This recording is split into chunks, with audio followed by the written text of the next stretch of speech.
Is this the new neem oil?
Greetings, everyone. Just giving Facebook and YouTube a chance to populate, and then we'll begin.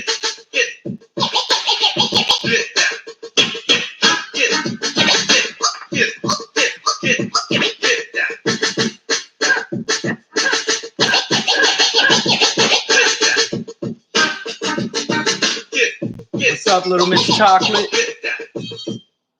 Hey, Rochelle, I see you got an avatar. Tana, Carl, what's up? Tanya.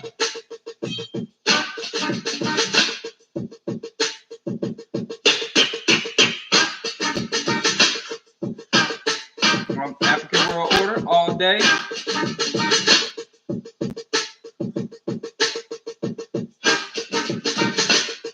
Oh, losing stuff.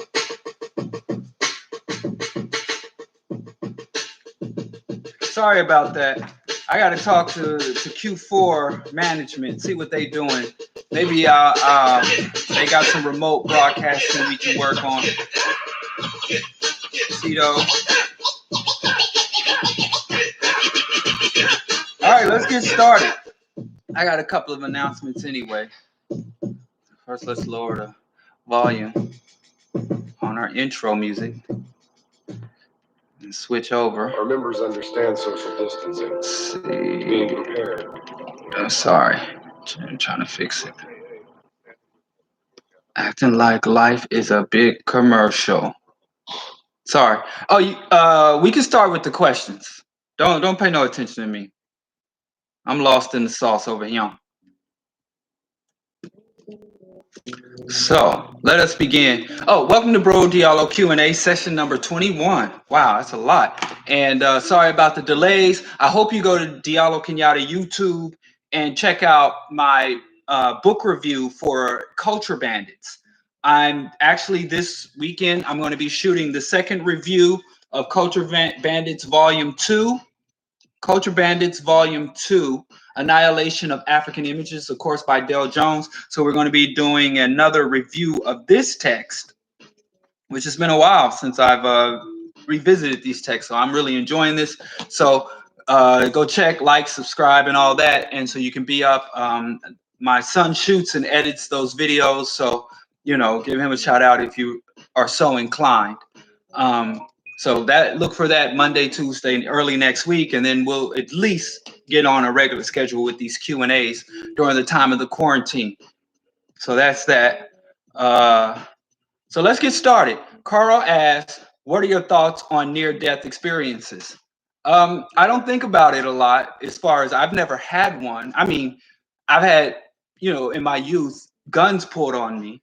And I guess I can name drop. Takashi makes snitching cool. So Fuji, East Hills Village, shot at me and my man over some nonsense. But I think he shot in the air because he said you can't fade me, and shot in the air. So that was a near-death experience, I guess. But I don't think he was shooting at us. And he was fresh out of jail too. Yep, with Fuji back in the day. So that was a near-death experience. But I don't give much weight to people who claim to have seen lights or people who have claimed to interacted with past ancestors or people who have had visions in near-death experience. And in fact, I worked in a level 1 trauma center for years in the inner city at Truman Medical Center. So I'd seen a lot of shooting and stabbing victims, serious car accidents, a lot of agricultural accidents. Agriculture is one of the most dangerous jobs you can work in the United States.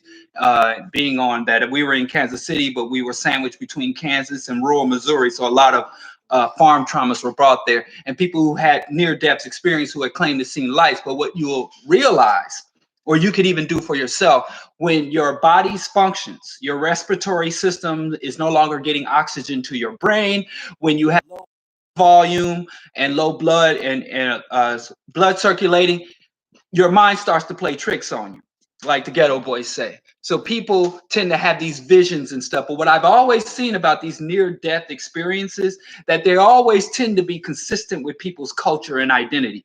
Therefore, if a Mormon has a near-death experience, their visions are Mormon. If a Christian has or Protestant has it, then their visions are Protestant. If a Hindu has a near-death experience, I've never seen a leap.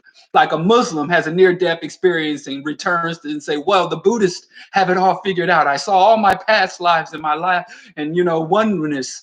And so it just tends to be people in a excited state or in an altered state of consciousness, and then what's floating around in your brain from memories. I remember just the other day, my wife and I watched Castlevania.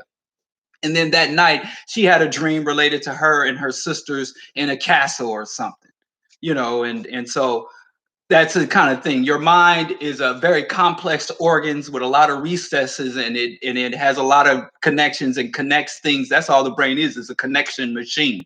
And so it makes certain connections. So when you have this having severe physical injury or lack of food or lack of oxygen or low blood volume can move you to an altered, or drugs or drug overdoses can move you to an altered state of consciousness, and what's already in your conscious mind can be awakened, or your mind can be altered permanently or temporarily. So that's a lot. That's what I attribute a lot of those visions from the afterlife, or seeing your dead grandmother and things of that nature. And a lot of times people just lie and make shit up, because if you almost die and you come back and you said you saw heaven, you can tour the whole country. Remember that guy whose family drowned in a car accident, and he saw God. And so he went around making millions of dollars doing piano recitals because he saw God after death. So if you do have a near-death experience and it's in the media, you can get paid going around confirming people's delusions about the afterlife or the great beyond or the supernatural. So I think they're unfortunate. I hate to see people hurt, harmed, and injured, but I don't give much weight to people in altered states of consciousness telling me about their visions.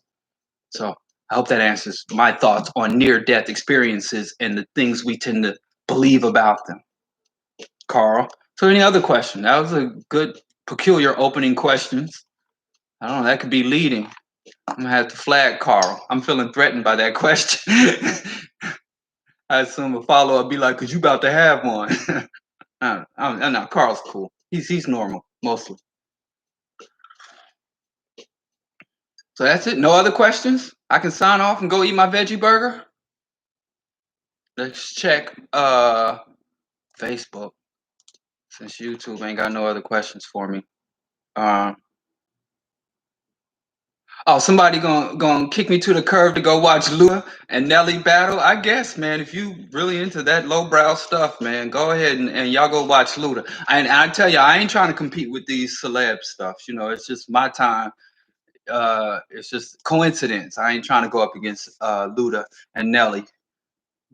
Dudes is corny anyway. Okay, let's go to Facebook. Ron asks, what do you think of the alt-right and so-called progressive alliance and the criticism of the 1619 Project, as it has the gall to claim the major factor for American This is a long question. Let me see if I can pull it up here. My phone is cutting it off. Here we go. In their criticism of the 1619 Project, as it has the gall to claim a major factor for revolution was the preservation of slavery. I'm not familiar with the 1619 projects, man. Cause what is that? Oh, you mean from the new? Okay.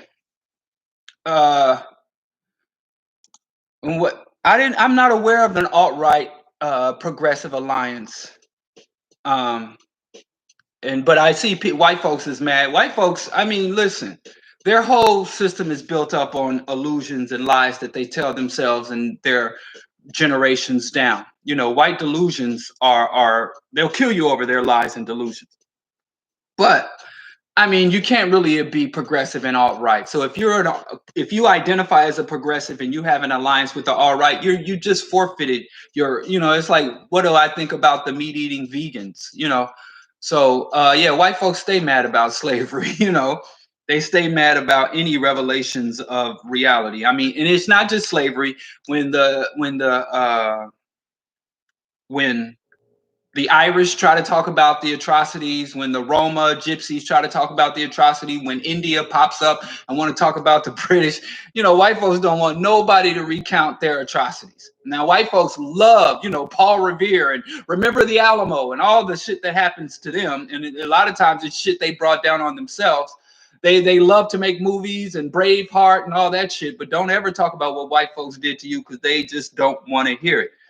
And but ultimately, you can't have a progressive alt-right alliance. That is just a racist alliance, or a right-wing racist and leftist-leaning racist alliance. But that's you can't be progressive and alt-right because the fundamental aspects of it. And if you're a white person that has issues with recounting or the legacy of and the genocides and the enslavement and the Ma'afa, then you can't be progressive. That's counter to the progressive ideology and practices. So, but I don't have much faith in the New York Times 1619 project either, because if you read Manufacturing Consent, and all the news that's fit to print, or Dale Jones said, all that calls the New York Times, all the news to fit print if you're a white supremacist. So I mean, let white folks fight. That's they fight. You know, we have our African-centered revolutionary scholars who have researched everything from Chancellor William, John Clark. I mean, I can run down the canon of Black history, Lerone Bennett, and before the Mayflower. So let white folks want to fight with each other and fight with the New York Times, want to fight with the alt-right and pseudo progressives. That's all their business. I mean, that's one of those fights where Dick Gregory said, "We see you when you get back." You know, a lot of times we see white folks go off to fight and we think we got to pick a sides between all these white factions, when we should just say, like Dick Gregory said, "See you when you get back, boss. Y'all go on and beat the hell out of each other. I'm gonna sit over here." So that's ultimately it. But I appreciate that question. But if anything, maybe we'll do our own dissection of the white folks recounting of the legacy of slavery and the new discoveries in the Maafa. Okay, back to YouTube. What do you think about raising anti-China sentiment that has been ramping up in the West around the globe more generally? It's kind of hard because that's kind of a leading question, because there isn't a lot of anti-China sentiment around the world. There's more anti-US. Whenever there's a global survey done by any reputable international body, you find that the two nations that are always considered to be the biggest threat to stability, the biggest threat to peace, the biggest threat to sovereignty, it's United States and Israel. And sometimes they go, you know, they compete for number one and number two position. So, I mean, outside of the United States and its proxy nations, you'd be hard pressed for someone to say, well, China is anti-China sentiment is spreading. And there are issues with China, but that's kind of a leading question, you know. And I never get anybody, never ask me about what I think about anti-American sentiment around the world. And if you were to ask me that, I'd say it's legitimate. There are some legitimate criticisms of China. China is a mimic. China is a mimic. China, in the 70s, after the Chinese Revolution, failed to consolidate and replicate itself across China, and it went from a revolutionary state to a totalitarian single party state. They decided, like Japanese, to mimic their former colonizers instead of going on to all out opposition to their colonizers. So they set up, you know, we all know the the new industrial powerhouse and economic powerhouse that China is, and now they're trying to spread out and create their own Sino-centric empire. And it's just like you bring iPhone goes there to set up factories to exploit Chinese workers, and then China will reverse engineer. They're reverse engineering all this technology from the West and other nations, and then selling their own knockoff products. They're doing the same, not just with technology and intellectual property, but they're also doing the same in terms of imperialism or neo-imperialism. And they come in and they're trying debt imperialism in Africa. And if debt imperialism backed up by the strong and then cultural debt imperialism, and then cultural imposition with the suggestion of potential for embargo and other military acts, but the West is still a slight barrier to that, to China really asserting its emerging military might. So the Sino-centric empire is emerging, but by and large, many nations that have already gone through centuries of European colonial or Western oppression are willing to dance and see if maybe they can get a better deal out of the rising tiger of the East. I think it's both bad. I don't think Chinese imperialism or pseudo-communistic, totalitarian communist imperialism will fare any better, because in order to do imperialism, you have to do genocide, oppression, you have to do resource extraction and suppression of the economies of your neighboring nation. So I do think it is an emerging problem. But internally, there are still some truly communistic and revolutionary elements within China. There's a lot of internal struggle. China has tens of thousands of protests and uprisings every year. Also, there are emerging ecological and resource issues in China. So I'm not even sure if the resources and stability will exist in China for China to go on a centuries-long imperialist oppression, resource extraction orgy like Europe has. I think it's on the wrong path, and all that dollars, all the U.S. greenbacks that it holds in reserves, and all the U.S. debt that it holds is going to pretty much prove to be nothing. So there's issues there. It's quite complex, but I'm not against criticism of China and caution with China and opposition to China. We just make sure we oppose and stand against China's Sino-centric imperialism, and don't wind up repeating or reiterating Western opposition, because my enemy's enemy is not my friend. So you don't want to start to repeat U.S. propaganda, anti-China propaganda, and so we have to be delicate when we talk about this issue. So we stand on our own, and we don't have to side with U.S. or the East or the West. We can stand on our own. So it is an issue. It's an emerging issue. It's a complex issue. But I think that I'm glad that a lot of these stories are coming out about the Sinocentric racism, that it seems places like Nigeria, Zimbabwe, Central African Republic, and even Ethiopia and other nations that have had business dealings and have had some pretty raw deals. I mean, China's going to buy up crops for the next 75 to 100 years, making really obscene and absurd lopsided deals for Africa's resources, Africa's land. There's a big issue of Chinese males going to the African continent, impregnating women and abandoning them, or taking African wives because of the glut of the ratio of male-female in China, because of the one-child policy, and people were killing daughters or adopting daughters out to the West. China's a mess. It's a mess, but that's what happens when a revolution is when you sell out your own revolution, when you sell out your people's revolution and trade it for a Western economic development. It's obscene, it's unbalanced, and China can be a problem. It's emerging to be a problem. But I mean, China is in line behind the U.S., Western Europe, EU, Israel. So as long as you don't skip over them to get to China, as long as you understand they're all tied to the same complex structure, you're all right in your criticisms of it. A lot of times when I answer these questions, I feel like I create more questions than I answer.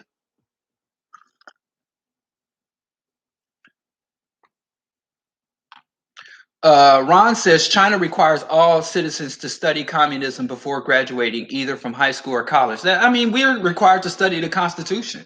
You know, I couldn't even get my college degree from Chicago State without taking a test on the Illinois Constitution and the U.S. Constitution. I mean, having a good document, because the Constitution is a relatively decent document. There's some problems there, but it's a relatively decent document. But I mean, from the Bible to the Constitution to the Communist Manifesto to Miles' Little Red Book, what's written in the book, and having people being able to recite and having the hammer and sickle and waving the red flag of solidarity, that don't mean shit when you look at the fundamental practices on the ground. You know, China does not have a dictatorship of the proletariat. It has class. There are Chinese billionaires, so I don't give a shit if every Chinese person can recite, you know, the Communist Manifesto by memory, because what the fuck are you doing? What practices have you employed? So yeah, they do study the thing, and they're, like I said, but there are some true communists still in China on the ground struggling. Like there's some true Democrats here in America trying to make democracy a reality. But you know, what to do? Moving on. Uh, um, Infinite as perspective. Really, how do you circumvent the programming and reclaim historical perspective? The only way to counter propaganda, because reprogramming in terms of mass indoctrination, mass delusion, and did I say mass indoctrination, mass delusion, and mass propaganda, is to have counter in propaganda. An illusion that a lot of us progressive, us revolutionary, us conscious, us good guys that we have is that the truth is enough. And there have been a lot of really well-meaning scholars, Afrocentric book authors and things of that nature that come out and say, we're going to give the people the truth.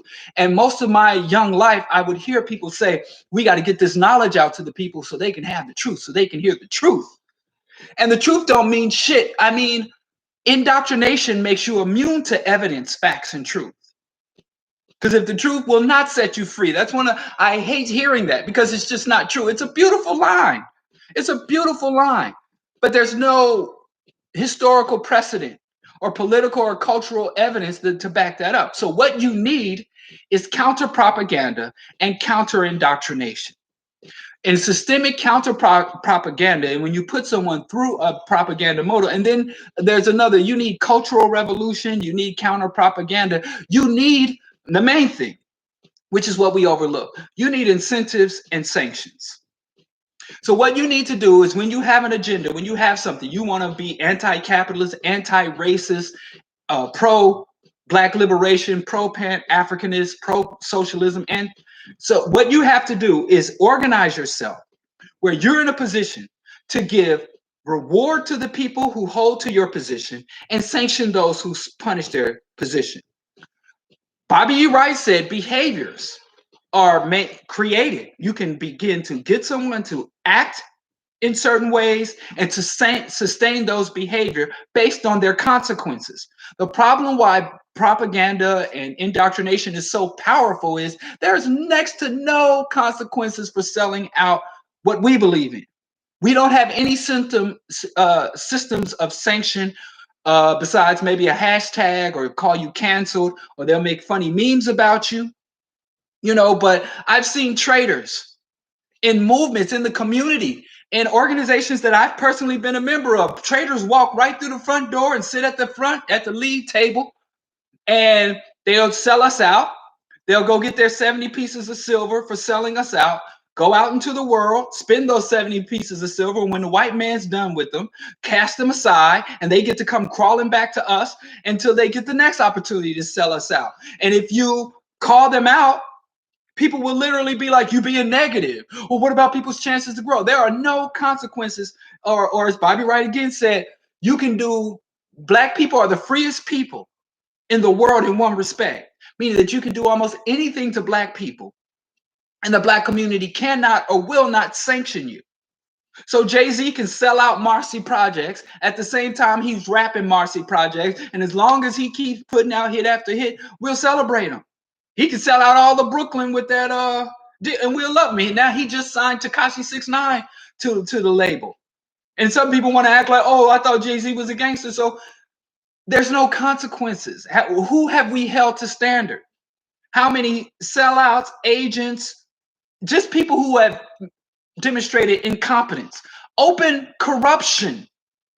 Farrakhan could come out tomorrow and call 1 million more of y'all to Washington next month, and it'll be 1 million people there. What incentive does Farrakhan have to be true? Anything from working with Reverend Sun Young Moon, taking money from the Saudis, taking government contracts from the white devil, to hooking up with L. Ron Hubbard and Scientology, to, I mean, just a lot of questionable stuff. And not only do we not hold, you can't even question it. We still got people in the community banging and defending. Hell, who don't? What's his name? Malachi Z. York.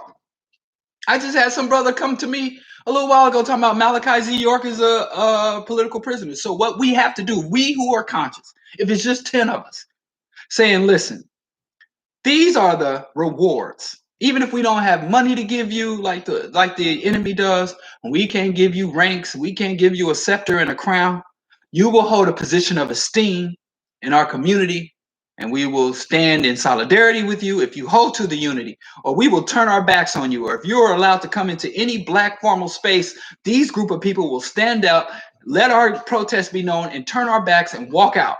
Just something, just start, and then you keep leveling up. The only thing that really separates power from powerlessness is the ability to have internal control and internal sanction.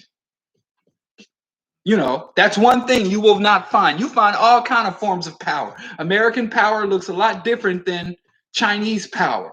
Israeli power looks a lot different than Vietnamese power. But what there are certain overlaps and certain things that all people who have power have in common. And one of those things is internal consequences and internal rewards, which we have yet to fully cultivate.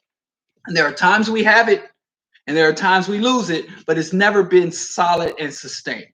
And I don't care if it's a revolution or a regression, if it's liberation or colonization. If you don't have an internal system to reward those who hold to the agenda and to sanction those who violate the agenda, you are not overcoming mental, physical, or material indoctrination, oppression, exploitation. You're not going to do it. So that'd probably be step one. But then you just need, there's a whole complex system of counter propaganda and counter indoctrination. But before you even employ those complex psychological, psychosocial, and cultural tools, you need that internal system. Because as soon as you wake somebody up, they'll go right back to sleep. You'll get to know people, if you're in the movement, people who have waken up and gone to sleep, waking up and gone to sleep dozens of times. You know, whenever it's profitable to be black, they'll be black.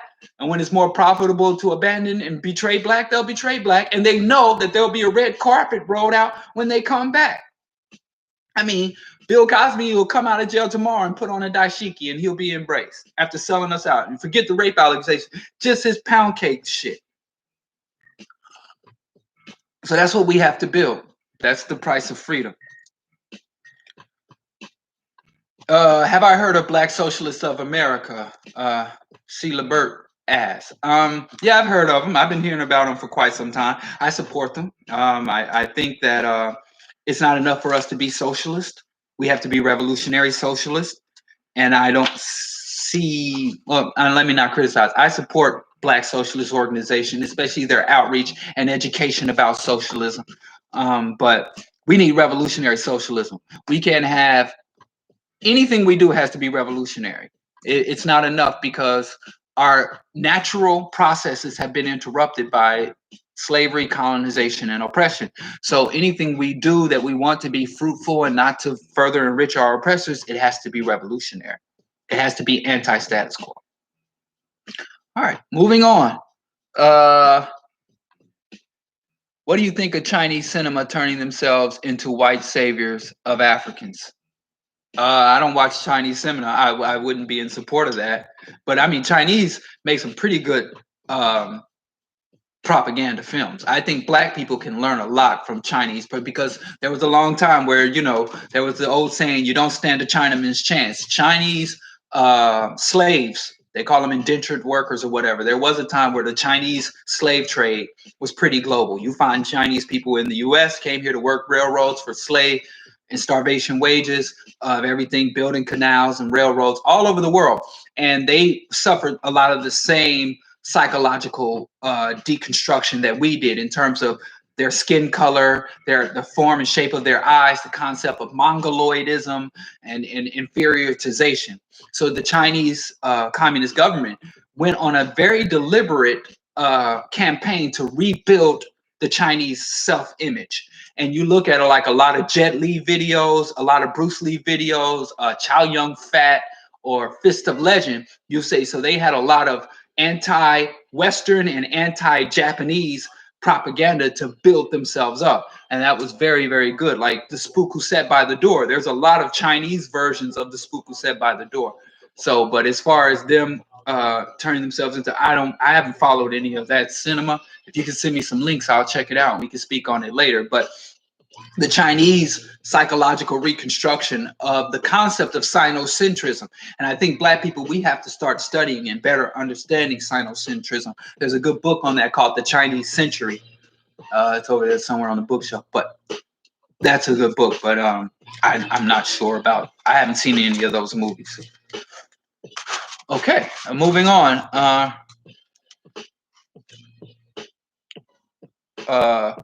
But I guess I did answer that question without even knowing. Sorry.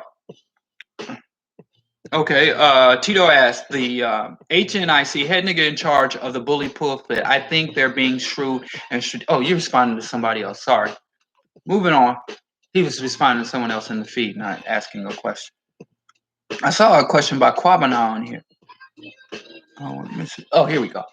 Kwabana asked, with the recent uptick in police terror activity, can you share concerning our vulnerability to be victims of police and containment area violence and what we can do to decrease our vulnerability? I say we should never speak in terms of increasing police brutality or decreasing. We need to speak in terms of coverage. We need to speak in terms of media coverage. The media, the atrocities are perpetual, whether they're in the state or federal penitentiary or on the streets. The atrocities happen every day without ceasing all the time. But the media does not always give attention to it. Judges will not, a lot of times we'll get footage that's a year old, or we'll hear about an atrocity that was a year or several months old. There are atrocities that we've never heard of. There are people that I know personally who were brutalized by police and it never got any media or community attention. And there was like the one brother that got boiled to death. I don't even remember the name myself, but he never, the brother that got boiled to death by the city jail corrections officers.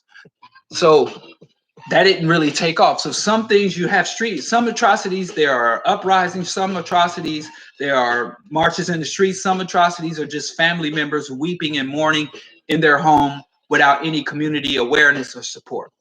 So we have to ask ourselves, why is the police, why is CNN, Wall Street Journal, Fox News, why do some of these atrocities get mass media attention, corporate media attention, even international media attention, while other atrocities go ignored? Why does the media want us to be aware of this, or allowing us to be aware of this, or helping us to be aware of this, or distorting our awareness of this, versus why is this being ignored or going on with the rug?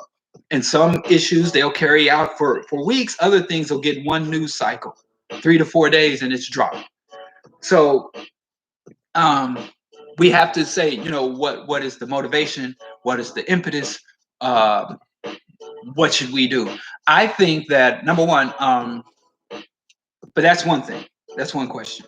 And every time there's an incident, there's probably a different answer. That's not really something we can just drop a blanket answer on. Because there have been many Trayvons, you know, and there's only one Trayvon, but there's plenty of Trayvons. But I digress. This is what we can do to make ourselves less vulnerable to police attacks, police brutality, police assaults. First thing we have to understand, the police do not enforce the law.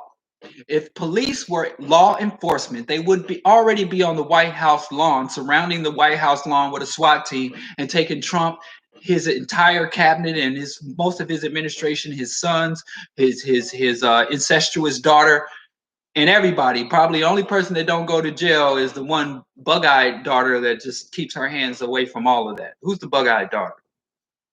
I don't remember. I don't keep up with Trump, keeping up with the Trump dashings. But anyway, the police enforce the status quo. So as we can make adjustments or disruptions of the status quo, the more we can reduce the instances, the frequency, the intensities of police atrocities.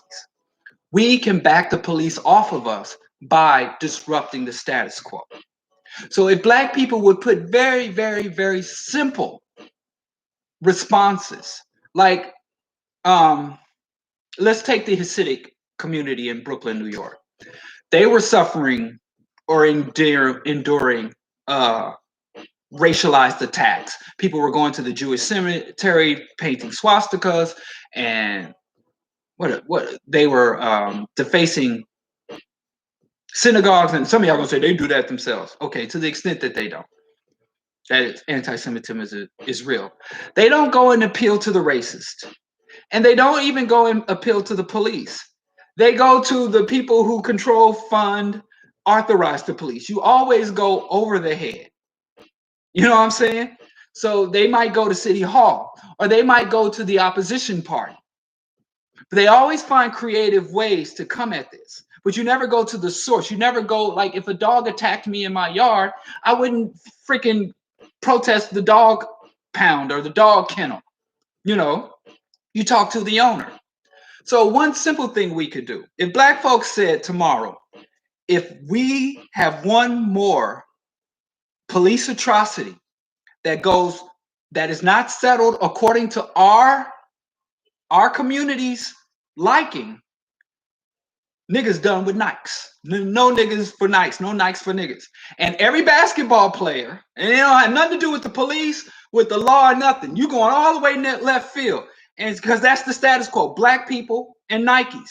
And say, if you're a ball chaser, if you're a celebrity, and we see a Nike in your video, if we see on the ball court and your kids playing ball, you better find some Spaldings or some Adidas or some Asics. That alone. And then what would happen was the Nike CEO and the head of marketing and Nike International, even the Chinese government and the Vietnamese and Indonesian government would call and say, listen, we've got these sweatshops here making Nikes, and we got these Nikes piling up in our warehouses, and we got these freighters full of Nikes, and they just sitting here. And they would call the U.S. government and be like, why are you pissing off Black folks? You know, you hurting it, you hitting our pockets. So we wouldn't even have to advocate.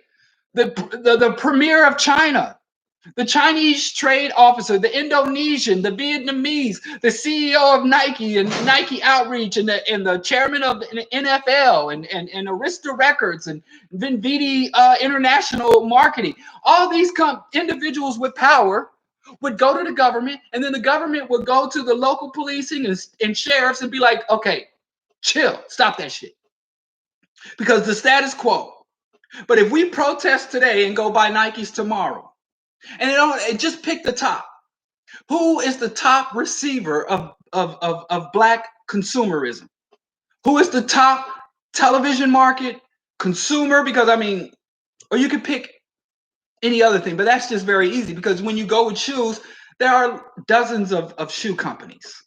So you don't even have to tell Black people like the bus boycott where you have to sacrifice, where you have to hurt. You just say, I got to get a new style. You got to get a new pair of shoes to match your outfit. You just got to go somewhere else. Instead of the new Jordans, we can build up, Adidas. And then Adidas has Kanye. Y'all made him a billionaire selling them ugly ass shoes. Go over there for a minute and it wouldn't even be permanent. So what we need to do is, number one, upset the status quo. And when you upset the status quo, then the status quo, in order to preserve itself, would have to make adjustments. And I'm saying this out without exposing, because you could end police brutality without bloodshed, without marching in the street, having to suck tear gas and get hit in the head with the batons, and they would stop. They don't kill Black people because they hate us. Because those same cops that hate us, go look at their websites. They hate Jews. They hate Asians. They hate Mexicans. They hate And when I say Asians, to them it's all the same. You could be Chinese, Japanese, Vietnamese, Indian. They don't care. They hate every damn body. They hate most of their own people. They hate the Roma who are white. They hate the Irish, don't like the Polish. You know, white unity is a myth. But they only know they would prey on everyone if they could. But they only know there's certain segments of the, and not to say that they would stop their predation. They might ramp up their predation against Native Americans, or ramp up if they couldn't satisfy their bloodlust attacking us, they're going to find some other disorganized, vulnerable community to get off on. And then when they can't find them, they'll start cannibalizing themselves. Peculiar people. So as long as our individual right to consume and our individual desire to satisfy our immediate short-term needs is greater than our collective desire to stop the atrocities, but it would be simple. You wouldn't even have to make a statement. You wouldn't have to march. You wouldn't have to come up with a hashtag or a chant.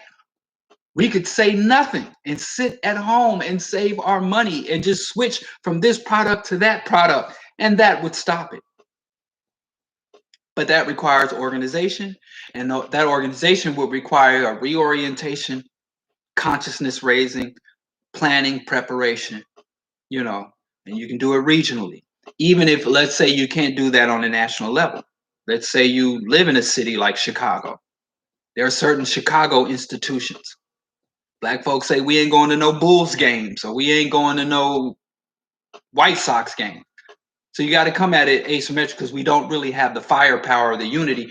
They know that if black folks start attacking the police, if black militants started attacking police, they know that the majority of the black community won't support you, let alone outside of our community. So right now, being realistic about what can be done and what tools are at our disposal right now, as opposed to all these grandiose, I see all these bullshit pictures of people standing online with guns. We all had guns when they were lynching us. If guns freed people, if guns was all it took to be liberated, we'd be free. Black people in the United States own more guns than any other population of black people in the world. And it's people that got nothing but machetes that are able to propose a better opposition to the apparatuses and institutions of oppression than us. So they just get guns. Every time there's an atrocity, you have some black people thinking they be so militant or so hardcore to say, well, we need guns. It was last time there was an atrocity, we had, what's his name? Let me not name call. Let me try to be sophisticated. I don't remember his name. Killer Mike. Killer Cholesterol Mike. Killer Blood Pressure Mike. He's talking guns. And now we got Ricky Smiley telling us to buy guns. Ricky Smiley, what the blood clot? Now Ricky Smiley made a post about guns. Okay, if we got, how many more guns? Because we already got guns. I own guns. My son's about to turn 18. I'm going to take him to get his gun and take him to the range. My wife owns a gun. How many more guns do I need? Did Aubrey's family own any guns? But I digress. So we need to what we have to do is understand the status quo. Look at vulnerabilities or choke points within the status quo, where the status quo is vulnerable to us specifically. In what ways are we embedded in the status quo? Do we support the status quo? In what ways does the larger status quo depend on the oppressed black masses for our input and our cooperation? And within the status quo, where they require our input, our cooperation, or we have a level of influence in that arena, that's where we clinch. And then there will be a cascade effect. And if you study like other populations, other minorities, religious or ethnic minorities in the United States, you'll notice that they identify those choke points. Dr. Claude Anderson, what the fuck happened to Dr. Claude Anderson? He out here boosted Trump, but that's a whole nother discussion. Find that choke. And we have more than almost any other population in the United States. We got more choke points in this system than y'all talk about the Asian community. Oh, they're really good at math. They really value education. The Latino community, hardworking, moral, strong family core. We got more choke points in this system where they need our cooperation or our passive acquiescence. But then, I'm convinced, I'm ready to move. You ready to move? We need to start again, internal accountability. But that's what we do. That's how you reduce the atrocities. You don't talk to the police. You don't talk to the person, the police captain, the police precinct. You don't talk to the local politician. You can't even appeal to the local political party. You can't appeal to the federal government at this point. Sometimes we have a sympathetic federal government, believe it or not, and they'll send in the feds, like the Obama administration did some of that token bullshit. But what you do is you go all the way left. Then there's some police captain precinct, and he's getting a call from the local state senator or from the mayor, and it's like, yo, and he didn't even know. It's like, what? There's been no protest. There's been no hashtags. There's been no marches. But I'm getting all these calls from these people in authority telling me to back off the blacks. That's when they get scared of you. And we've done this before. That's why they do COINTELPRO. That's where COINTELPRO came from, because we started figuring some of this shit out. But we have to do it in the face of subversion. Anything we organize, we have to organize with the preparation for their attempts to subvert us. Moving on. Let's go to Facebook. I feel like I've been neglecting Facebook. Scotty asked, I know you're a proud vegan. What is your opinion on vegan soul food? I'm happy about vegan soul food. We had a vegan restaurant, Cafe C. Shout out to all the people that made that the success that it was. I really still appreciate y'all to this day. And what we have to do as vegans is we have to make vegan food pedestrian. We have to make food for the masses. And the best thing we can do to convert a person from a standard American diet to a vegan diet is to make that food familiar, make it comfortable, make it accessible. So I support vegan, barbecue, tofu, and okra and grits. There's a lot of soul food that is vegan already. Dandelion, veggie chunks. So I remember one time the West Indian Rasta cat I worked with. He made escova fish, which is something that was popular in Jamaica, and he made vegan escova fish. So I'm very much in favor of vegan soul food or making vegan help, vegan hot dogs, and some guy I saw online, there was a meme about vegan chitlins. If you know how to do that, do it. And do it good. Make it taste good. Make it have weight. Make it filling. Make it delicious. Season it right. I think the vegan soul food people are doing a great service to our community, helping our community to adopt a plant-based diet and help our people to see that this ain't no white thing. This ain't no hippie thing. This ain't no alien thing, that we can be around the way, down home, hood as we want to be, and still eat a plant-based diet. So I fully support vegan soul food. I eat it sometimes, mostly when I'm traveling. I go to vegan, like when I was in Atlanta and other spots. I don't eat it on a regular basis, but especially when I'm out of town. I was just in Oakland. Shout out to Reva One. Shout out to Chuck. In Oakland, they took me to right up the street from the hotel. They took me to this vegan soul food spot, and I had like some literal vegan catfish. I know it was plant-based. I don't know how they did it, but it had the little texture just like some damn catfish. In fact, I took pictures of it and posted it on my Instagram when I was in Oakland. So I shout out to all the vegan soul food people that can make vegan plant-based food look and taste and smell like chitlins, hog maws, and gravy. Shout out to you. I appreciate y'all. If I knew how to do it, I'd do it too. I mean, when we had our restaurant, we made tacos and burgers. We made chicken sandwiches with the biscuit like Popeye's chicken. We tried to mimic the food that folks in the Midwest in the hood would eat, and to a successful degree. If you know any of our customers from back in the day, the majority of them weren't meat eaters. So y'all testify. Let them know it works. I mean, you can't just do zucchini and shit and lemongrass. You gotta meet the people where they are.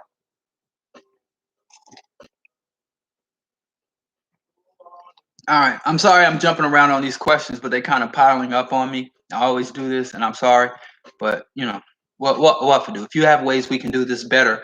I was thinking about people submitting questions ahead of time, and then I'd answer pre-submitted questions. But then I like the spontaneous nature.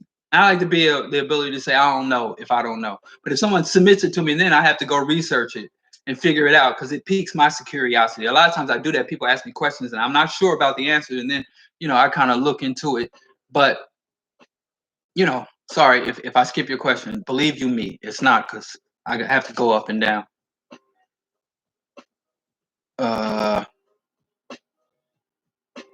Someone says international racism in the Jewish and Muslim community is at a high. Yes, it's not new. Jews, um, Judaism, Jews. I mean, one thing we black people make the mistake of thinking is that persecuted populations will somehow have empathy with us. So if we see a persecuted population, then we want to feel solidarity with them. A good example are Palestinians. So we look at how Israel is doing Palestine, and we're like, man, we're very familiar with that. And all the way back to the Rodney King riots, and the Palestinians were stepping up in Palestine were up and like, we understand what you're going through with Rodney King and the Rodney King rebellion back in '92, and they were holding up banners in the occupied territories in West Bank in support of that. And then the same thing when the Ferguson, Missouri, the Ferguson uprising, literally Palestinian activists were sending social media messages to Ferguson protesters and rebels, telling them how to deal with everything from encirclement and surveillance, and how to make impromptu gas masks for the tear gas. So we see that solidarity. But if you look at Palestinians in Detroit, if you look at Palestinians in Latin America that got out and made some businesses, make some money, and have some status, their racism bone, or that racism chip activates. So the Palestinians in Palestine are exploitative, predatory, racist. You know, same thing. We looked at Vietnam. Black people were one of the first communities to come out against the Vietnam War. We protested the Vietnam War and all that. We were against U.S. imperialism. Black soldiers, you go read Bloods, were fragging, refusing to fight. Muhammad Ali said, no Vietnamese called me a nigga. Same thing with the Korean War. And then you come here to the Vietnamese and Korean markets, and the racism there. They want to follow you around and treat you like the scum of the earth and extract money from your community and not reinvest.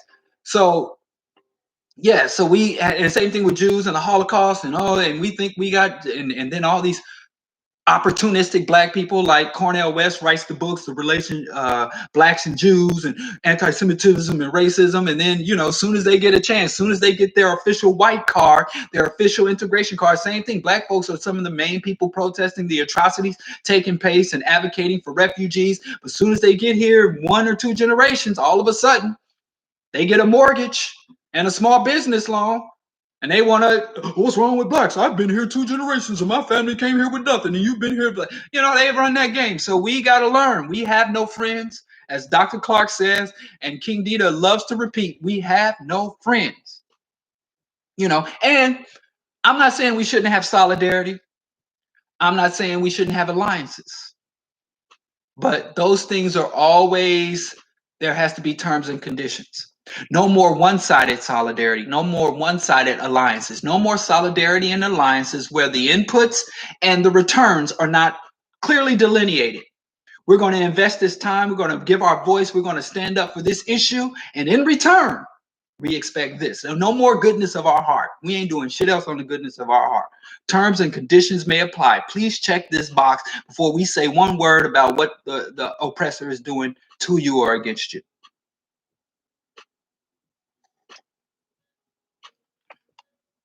All right, I'm gonna jump back to what Facebook. See if we get a Facebook thing. Someone says my son is almost 18. Yeah, he'll be 18 in July. He's graduating, and I asked him today if he wanted to, because his grandmother, bless her heart, called him, my son, and wanted him to watch the Obama commencement speech, and he wanted to be polite about it. He didn't want to be like, fuck Obama. He's respectful. So he was like, I guess I'll check it out. And so I asked him earlier this evening, I was like, so you missed the Obama thing? He's like, oh yeah, I was busy trying to come up with a nice excuse for missing the Obama commencement. He missed the Oprah commencement too. But I ain't crying. Me, I graduated from Bishop Hogan High School.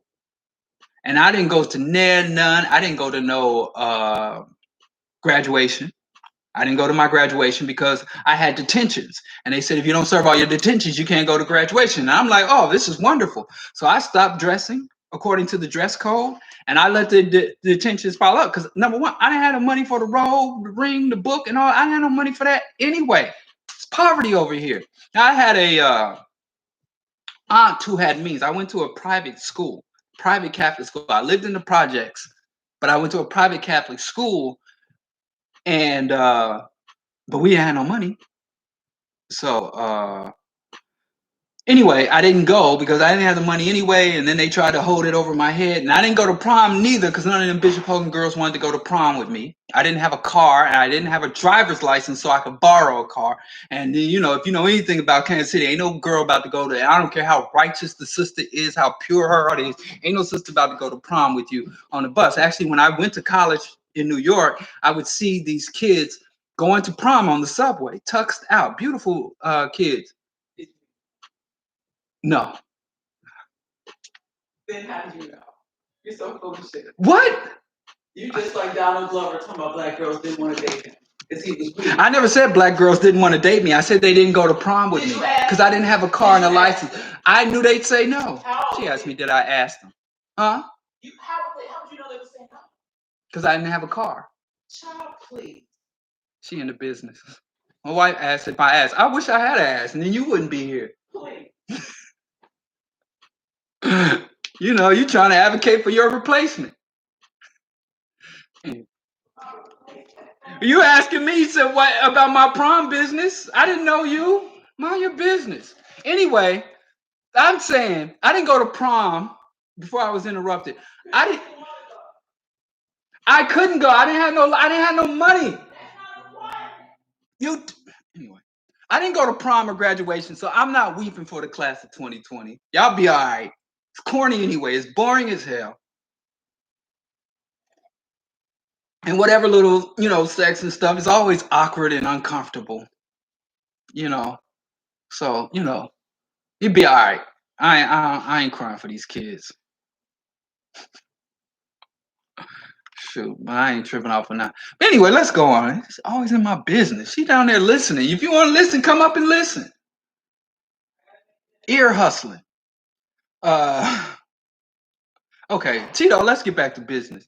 All right, I'm gonna start with Scotty and then go to Tito. Scotty asked, do you think people that raised the issue about reparations against Democrats thought that they were actually playing smart politics? No. That's not smart politics. This reparations against Democrats thing is called prosperity politics. Reparations is a wedge issue, right? So what they wanted to do, which it worked. Yvette Carnell got paid by a right-wing think tank. You know, so it's a wedge issue like abortion and a lot of these other non-mainstream issues. But anyway, and I know y'all don't like me saying it. I'm not saying it should be a wedge issue. Not saying that I believe it should be a wedge issue. I'm just saying what it is. I mean, and that's the terminology that applies to it. But what they were doing is trying to create some internal fractures between the Democrats and the Black community, which would be commendable if you want to create a wedge between the mainstream Democrats and the Black community. If you were trying to move the Black community to the left, if you were saying Black people, hold the Democrats to account. If you can't negotiate acceptable terms with the Democrat, then you need to go more radical than the Democrats. But you'll notice that they went from that to pushing Black folks, like ADOS has Trump tendencies and Trump supporting tendencies. Claude Anderson, when Claude Anderson came out ADOS and that Black Native American bullshit, I side-eyed him, but I greatly appreciate it. I looked up to Claude Anderson, read all his books, not just Powernomics and Black Labor, White Wealth. Always references his book, recommending this dude's book. And I read Dirty Little Secrets, Volume 1, Volume 2. I read all of Claude Anderson's books, and I will be reviewing them with Bro.Diallo book review. But then he came out and just said that I support Trump. That's prosperity politics, putting your vote up for sale. Reparations is not a white issue. It's not a democratic issue. It's an African global issue. And they tried to turn an African global issue into an electoral cycle issue. You bring it up every 2 to 4 years, which is disrespectful to the blood of our ancestors, and is short-sighted and greatly inadequate. The definition of reparations means you restore people to the state that they were in prior to the atrocity. Look it up. So you can't give black people money and simply say, well, school grants, business loans, that is not reparation. That is a buy-off. So what we're saying is we will sell our votes to the highest bidder, meaning that we are willing to sell the blood of our and suffering of our ancestors to the highest bidder. And not only are we willing to sell the blood of our ancestors to the highest bidder through votes, we're willing to cut off Africans of the continent, Africans in the Caribbean, Africans in Latin America, Africans in Nova Scotia, Africans in Bristol. We're willing to make this a regional or national issue that is tied to election politics and election cycles. Now, if you go back to the original, if you go to Brother Cam, if you go to Samori Bob Grace, if you go back to what's the brother's name who ran the Carruthers Center? The old school, the old guard reparations in Cobra, Dr. Conrad Warrior, you understand they always made sure reparations was an international movement, that it wasn't simply a dollar sign. It wasn't a payoff. But it was reparations would be a fundamental transformation of not just the economics, but the politics, policies. Reparations is an end to imperialism, is an end to the rape of the resources of African continent, along with the restoration of the dignity, the humanity, and in conjunction with the economics. So they took reparations and literally whittled it down to this small, minute, petty thing that, frankly, if they went along with the ADOS bullshit, in less than a generation, we would see the big flaw.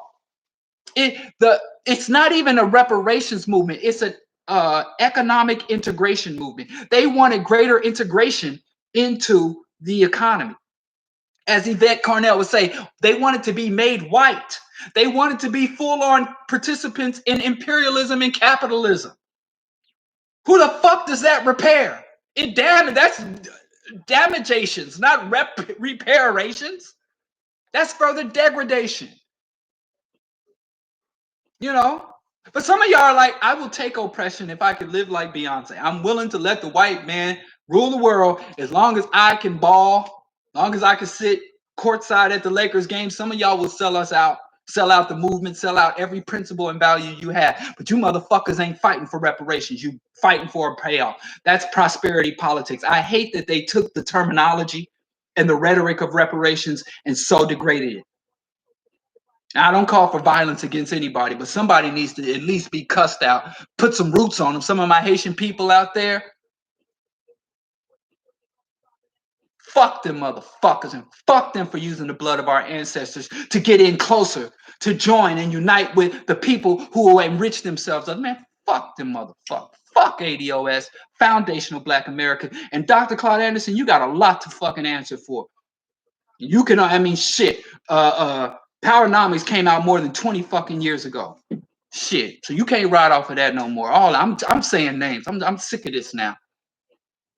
But anyway, do read Powernomics. Man, sometimes everybody ain't that strong. Some people don't know how to hold the line. Man, why you bring that stuff up? Got me here cussing and stuff. Recenter. I don't have no more. I'm out of incense. It's quarantine. I done ran out of my nag chomper. I'm struggling here. Anyway, let's move on. Tito said, do you think it would be viable to primary the Black misleadership class, Congressional Black Caucus? Absolutely, yes. If so, how can it be done in a way that would be criteria for the candidates running against it? First of all, the candidates, fuck the candidates. The candidate doesn't matter. Candidate, that's what we have to learn. Candidates are interchangeable. They're placeholders. So the candidate doesn't matter. Before you get a candidate, you need a platform. We need to construct a black platform. We need low for each branch of government, for each region, whether you live in a black urban region or a black rural region or black suburban region. Every branch, same thing the fucking Tea Party did, but let me not. I wish I hadn't scratch that. But listen to it anyway. What we need to do is to develop a fucking platform. To hell with the candidates. Candidates are interchangeable. You know, I mean, politics, man. So we develop a platform. And then based on that platform, we develop an agenda, a step-by-step process to move forward this platform, to implement this platform. Once you have that in place, then you go out and handpick the candidate. We find candidates and then ask them, like the fucking ADOS was doing, what's your agenda? You don't ask nobody what the fuck their agenda is for you. You know, if you ain't married to them, you ain't cohabitating with them, don't ask them what they got planned for you. If it ain't your husband or wife, don't ask them what they got in store for you. If it's your spouse, that's the only person in the world you should ever ask what you want to get into. Anybody else, you come with the agenda in your pocket. If anything, we could say to an existing politician, what is your position on the Chicago agenda, on the national agenda, on the regional agenda? What is your position on the 10-point plan, the 5-point plan?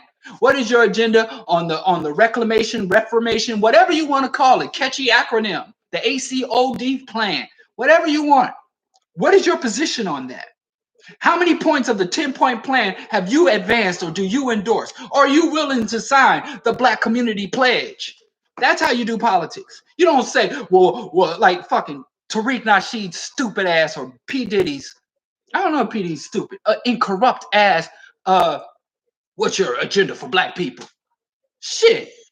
Don't ever give that. It's like, how dare you? If somebody came to our community and say, like he said, the Biden's lift every voice. If somebody comes to you and say, I got a plan for your life, it is a con man. Only people that come with you for plans for you are con men. Now, you can construct a plan for liberation and say, well, this is what I think, and you're free to engage with it, critique it, dissect it, reconstruct it, and work with me on it. But this ain't a plan for just you and anybody. So what we do is platform, agenda, methodology, protocols, and then we start to descend, and then you can handpick politicians. A lot of times you ain't even got to run a new politician. If a politician is vulnerable and you've got done the legwork, you can get the existing incumbent to say, okay, what do you want me to do? Where do I sign? How do I vote on this bill? Who do you want me to hire for my staff? You know, we sometimes make shit harder than it has to be. And the politicians that say, well, I'm more indebted to the corporations, or I'm more indebted to the white folks on the north side than y'all because my district overlaps with white people, or I got Hmong or Asian people and I have to answer to them. I'm not just the president of Black people. I'm not just the congressman of Black people. I'm not just the alderman of Black people. Now them coon buck dancing, you got to replace them. But it doesn't matter as long as you can find a competent person that can read from a script, that can sign their name, that knows how to show up and show out when the bell rings. So we don't need politicians. We need an agenda and we need a methodology. We need protocols. And then we need what? Ability to reward those who hold to the agenda and the ability to sanction those who violate. This shit is easy. It's universal. Whether you want to colonize a nation or liberate a nation, there are certain fundamental rules to power. There are certain fundamental rules to governance. There are certain fundamental rules to operating and running an institution. And the reverse of those rules are what you need to subvert institutions. It's not that complex. It's easy to understand, but it's hard, almost impossible to execute because of menticide. So yes, we do need to engage in politics more appropriate. Not trying to just pick the best politician. Fuck the politician. You know, white people were able to run their imperial game with idiotic presidents like George W. Bush and Trump. They can run their game and run their empire with more slick or more competent presidents like Bill Clinton. Is as shady as he was very competent. He wasn't as dumb. Go back and read. His writings. You know, or look at his old speeches. Bill Clinton was corrupt as fuck, but he wasn't stupid. They even have some politicians that I believe in their own minds were trying to do the right thing, like what's his name, Jimmy Carter. The elites don't give a fuck. Even a black president, they still get their agenda. We keep thinking, oh, how do we get a good politician in so we can get what we want? That ain't how you get what you want. Because by the time we cultivate one person and put all our eggs in that basket and get some shiny suit wearing Negro up there, some fake ass, politician up there, as soon as they walk through the door, they buy them. Like, oh, you did a good job of making those black folks think you were going to represent them. Good job. Now sit down. Now here, and they don't come to the black politician. Wall Street didn't go to Obama and say, Obama, what will you do for us? What's your agenda for Wall Street? Easy peasy, but next to impossible. I hear Dr. Mingo down there cooking. P. Diddy stupid, I guess. Okay, where are we? I think that'll be it. Erica asks, is this really a possibility? Yes, it's been done. And in fact, let me tell you, all this shit I'm talking. You asked, is it an impossibility? If you want to know the potential black people have for transformation or for anything, look at how our enemies,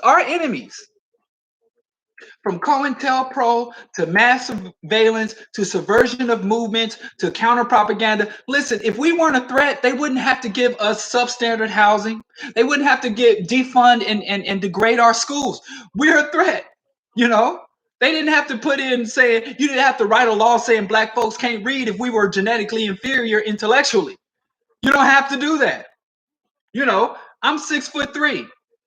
And it's a man that's 5'1", 5'2" that wants to come play basketball to me. And I'm like, I'm superior basketball. Why would I have to make him play in ankle weights or give him a deflated ball or make his basketball go 10 feet tall and mine's, that's the standard. Make his 18 foot tall while my basketball goes. I don't have to create bias.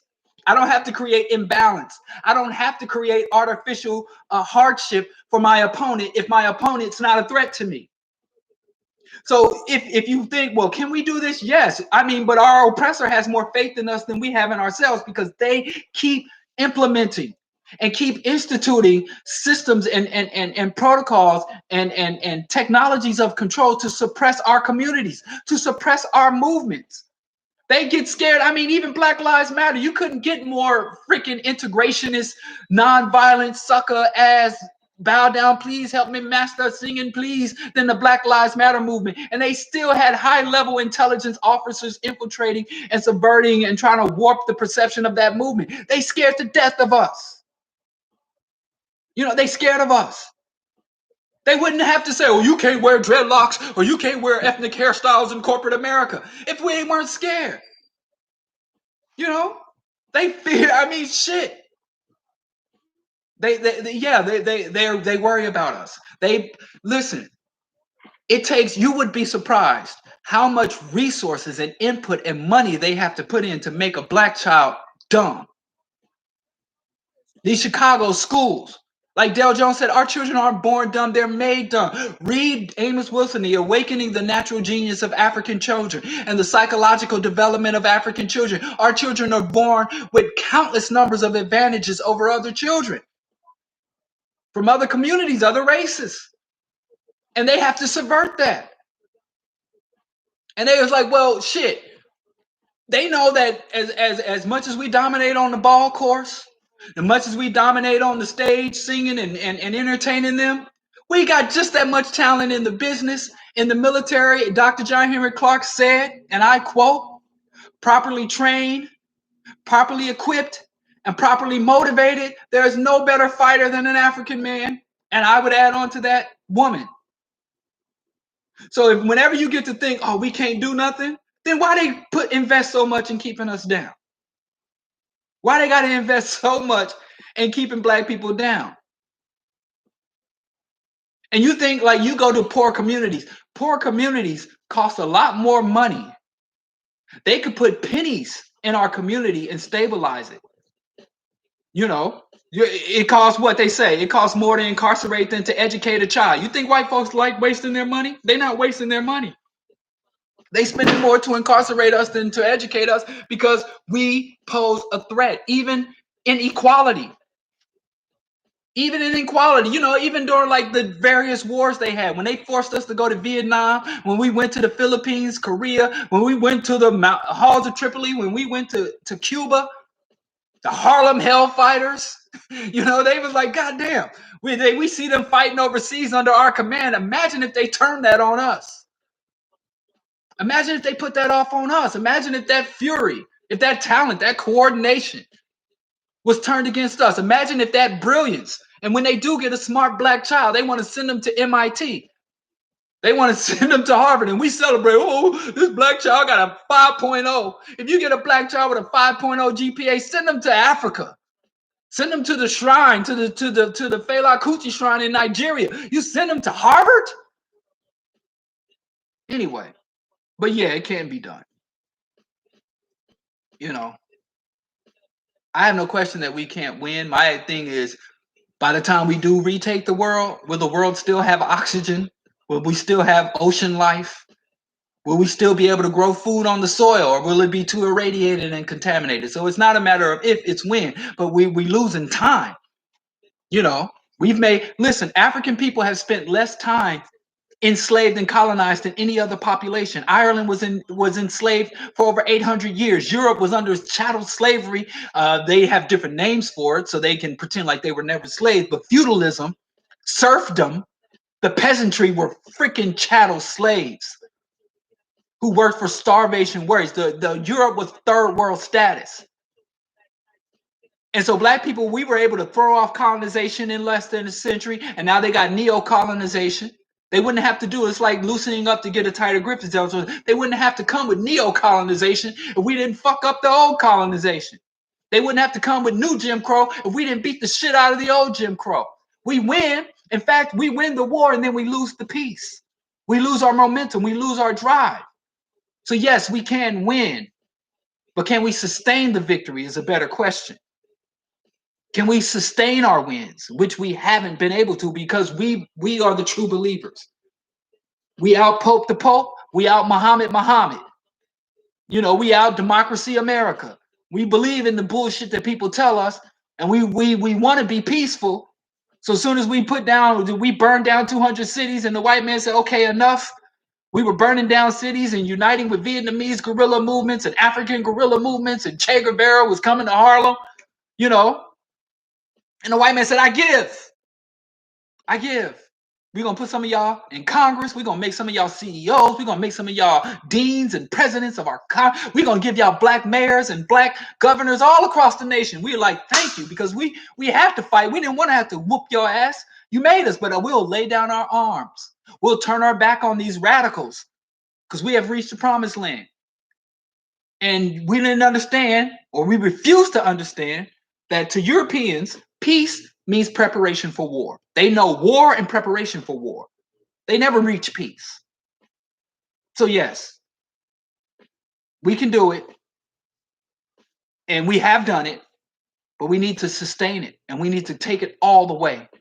Ain't no such thing as halfway revolution. But anyway, I think that's a good note to leave on. Subscribe to Bro.Diallo. Please share. I'm telling you, I know I seem as hard as a rock.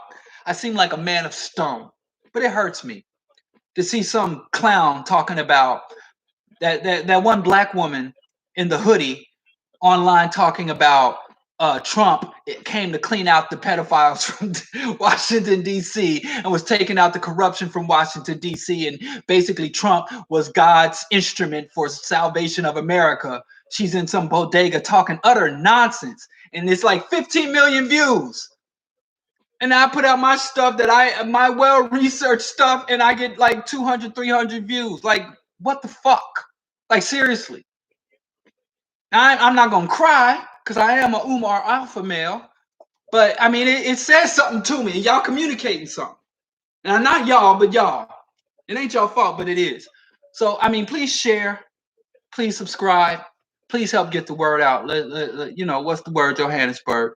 But anyway, go watch and share my Bro.Diallo book review of Culture Bandits by Dale Jones.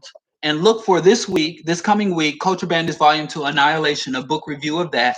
Check out, it's something new, because I don't really do, aside from the Bro.Diallo broadcast and the Q&A, it's something new. It's a new format. If you like it, if I see people responding to it, then we'll keep it up. But if y'all just ignore it like everything else, maybe I need to throw on a leather bomber jacket and go talk about how Trump is God's instrument for salvation and to stop the Pizzagate pedophiles or some shit.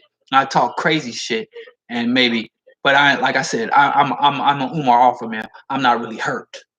But if I wasn't so hardcore alpha male, I would be offended, frankly. But anyway, thank y'all for being with me. This is Bro.Diallo show, but I can't leave without playing the Q&A theme music.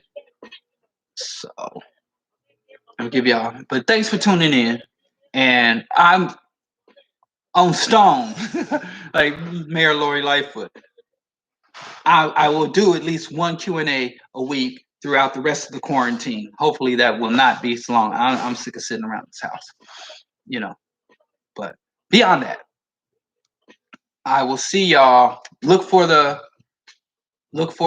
Culture Bandits, the second volume 2. We're gonna do the first 3 Culture Bandits. I was gonna do all Dale Jones' book, but we don't want to Dale Jones it to death. So let's save a couple of his books for later down the line. After Dale Jones, we might go into Amos Wilson, or maybe we'll do Claude Anderson. I want to talk about him some more. I want to remember the Claude Anderson from 20, 30 years ago. This new Claude Anderson, I don't know, man. I don't know who done got to him. You got to look. Dick Gregory said if somebody's been cloned or chipped, they have a little dent in their head. I'm going to look, see if Claude Anderson got that Dick Gregory dent like OJ had, if they got to him. We'll see. Anyway, Bro.Diallo show. I have Q4. Shout out to Q4. Hopefully we'll keep the doors open. Go to DialloKenyatta.com.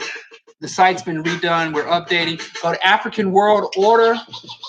Order merch to help us sustain this Pan-African progressive information. Become a Patreon. There's that. Sure enough, appreciate you. I wouldn't be here if it wasn't for that. It wouldn't be none of this. So shout out to the Patreons. They make it all happen. And with that, I bid you a good evening. Oh, shout out to Chauncey.